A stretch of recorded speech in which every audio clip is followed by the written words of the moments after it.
How's it going, everybody? Welcome back to Elvis Reviews. Today we're looking at a brand new Athearn Genesis release. We are looking at the Athearn Genesis Atchison Topeka Santa Fe SD45-2 number 5704 in the Bicentennial scheme. This is like I said, this is brand new, so I'm excited. So let's get this Athearn Genesis box. And like I said, this is a Genesis 2.0, so it'll definitely have some very nice features on it. Taking the box off immediately, here we have a foam cover to protect the locomotive. We have here is our exploded diagram. As you can see, right here. And next we have our just warranty details. Nothing too important. And then our classic sign up for Athearn news, but we're also not gonna throw that away because we don't need it. And there is our locomotive, safe and sound inside the box. Let's pull it out here. Move the actual box off to the side. Pull that blister cover off. So there we go. Take that very thin piece of foam out. Open up our clamshell. Voila. And the piece of plastic covering the locomotive just slipped off, but that's okay. We will move that over here. Here's our locomotive, all nice. Looking very pretty, actually. Let's just pull her out of there. Move our clamshell off here to the side as well. Let's get that foam out in the most, I don't know what to say. But anyway, come on. There it comes. Out you go. All right, now let's get into some history. All right, so now onto a little bit of history about the SD45-2. The EMD SD45-2 is a 6-axle diesel-electric locomotive built between 1972 and 1974 with a total of 136 units built. In 1975, the Santa Fe painted 5 other SD45-2s into this striking paint scheme right here to celebrate the USA's Bicentennial in 1976. Now, the festivities lasted for about a year or two, and then eventually they would repaint this locomotive back into the classic blue bonnet paint scheme that everybody knows of the Santa Fe. Now, our unit here in particular, number 5704, was built in May of 1973 and was, like I said, one of the 5 SD45s that were painted for the Bicentennial. In the 1980s, she was rebuilt and renumbered to 5834, and in the 1995 BNSF merger, she was renumbered to 6484. Now, she would last in service and then in storage for quite a long time, in fact, nearly almost 25 years. And in 2022 and also 2021, the locomotive was restored into its bicentennial paint scheme and has been moved to the Southern California Railway Museum in Paris, California, where it resides today. I'm not sure if it's operational or not, but that would be really cool if it was operational. All right, so instead of getting straight into the detail, we're actually going to do a quick little, I'm going to turn the locomotive around so you can see all of the entire paint scheme, and I'm going to talk a little bit about it as we spin. So like I said in the history, this locomotive is painted in the Santa Fe's Bicentennial scheme of 1976 to celebrate the United States of America's 200th birthday. Now, as you can see, a lot of red, white, and blue, a lot of stars.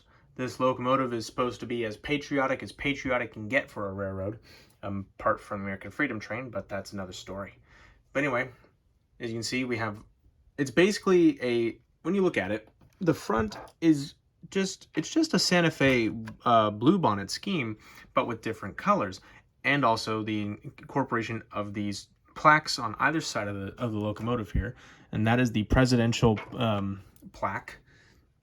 And it doesn't say that, but it should say E pluribus unum on there, which I am unaware of what that means in Latin, but oh well. But as you see, it is just a very beautiful looking locomotive, a lot of white and a lot of grab iron detail, which is really cool. All right, so now that we've got a little bit of history and a little bit of a run around here, let's get into some details, starting with the front. Alrighty, so now we're currently looking at the front of the locomotive. Now we're going into our details section. Starting at the top, working our way down to the bottom, as we always do. Starting at the top here, we have our lovely Leslie RS3L horn right here. On either side of the horn here, we have two beacons, one here and one here. I am not sure if those light up. I'm sure they do, but I'd have to look again. We have our number boards right here that do light up when the locomotive is in motion. And here is our forehead mounted cab headlight right here on top of the cab here. That also lights up when the locomotive is in motion. Up here we have our four windshields as well as the windshield wipers. Four here, one here, two right here, and one right there. This is also the door that leads into the cab from the front of the locomotive. The cab that leads from the other side is on the engineer's side.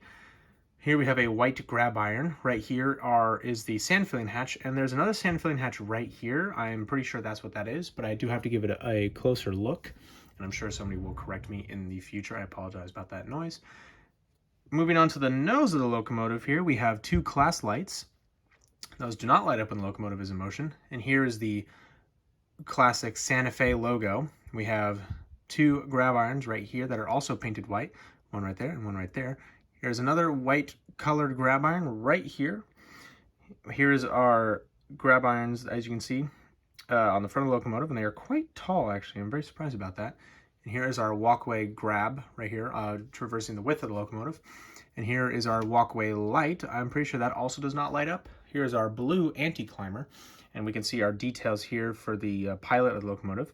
We have our coupler cut bar, which runs the width of the locomotive. We have some more MU cables here, 3 on either side. Here is our brake hose. Here's our coupler, and there is that silver painted snowplow. All right, so let's look at the rear now. All right, so looking at the rear of the locomotive, we have grab irons that work their way from the top of the locomotive down to the walkway here. We have our number here, 5704. There is another sand filling hatch right here, and there's another grab iron that curves around the most rear radiator fan here. It goes from this side over to this side. You can actually see the lift rings if we point to them right there. Here is our rear mounted headlight. Here's where the number boards would have gone if they'd installed them there.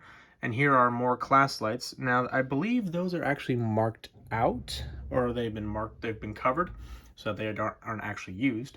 Here is our walkway light again right here. That is for MU connections, and we have more MU cables, 3 on either side again. Here is our air brake hose, and here is our coupler, and finally the coupler cut bar. Alrighty, so now let's start looking at the side, starting with the conductor side. Alrighty, so now we're looking at the conductor side of the locomotive here. Starting off right here, you can see there's the parking brake right here. As opposed to a circular wheel, I believe it's more of a pull-up or a pull-down situation. If somebody could please let me know in the comments, I would greatly appreciate that. Riding down here to where these 3 stars are, you can see an F to indicate that this is the front of the locomotive. And right next to that, you can see it says Barstow to indicate that this locomotive's home of port or its home base is Barstow, California, which is south of me. Moving on here, we have some electrical boxes right here, directly above the builder's plate right here, which is that's a GM logo for General Motors, and this says Electromotive Division, and there's just some more details about like what this locomotive is and its horsepower and when it was built. Now, I don't actually know what it says on there because it is illegible and very microscopic, so I would not be able to actually see it. There is some in-cab detail. Unfortunately, the way that my lights are, I can't show you, but there is a seat right here that you can just barely see through that shadow.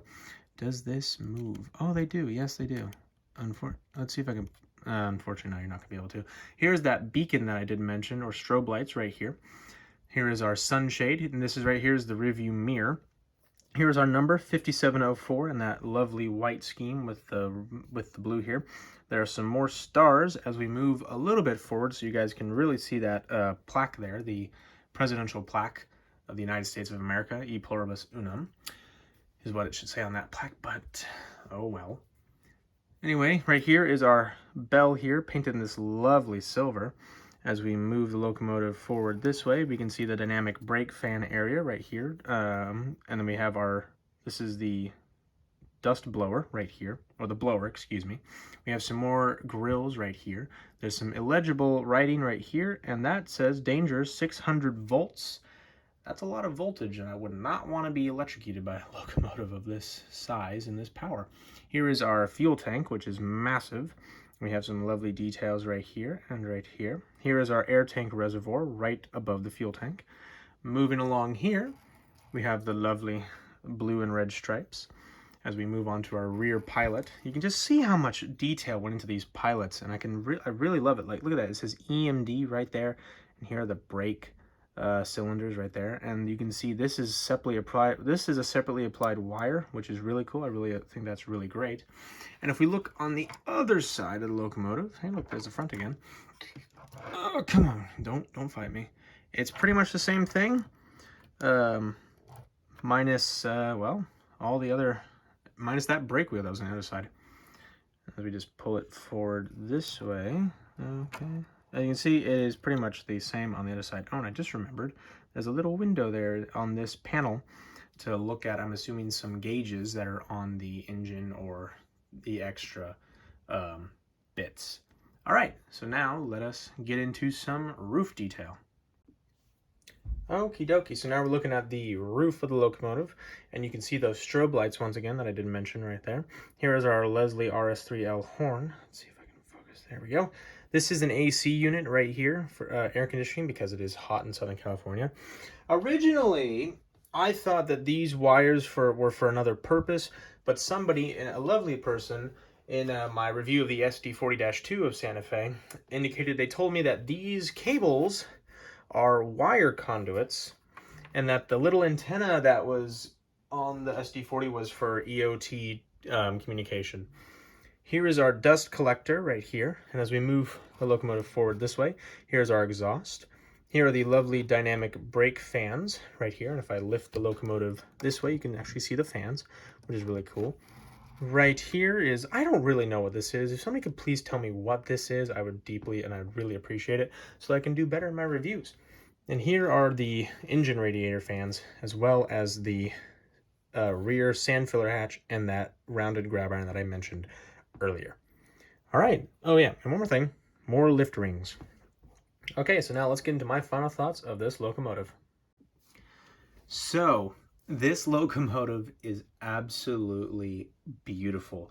Athearn really did an amazing job when it came to the detail as well as the paint scheme. I couldn't find any blemishes at all.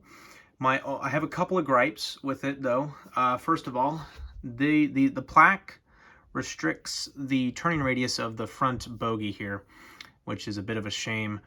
And my final grip comes on the rear walkway. You might not be able to really see it all that well, but that is bent, and I am deeply disappointed by that. A locomotive of this quality, and by the way, this is Athearn Genesis 2.0. So I'm a little disappointed that this made it through the quality check. So, but apart from that, it's a beautiful locomotive, and I hope I don't have any problems with it in the future.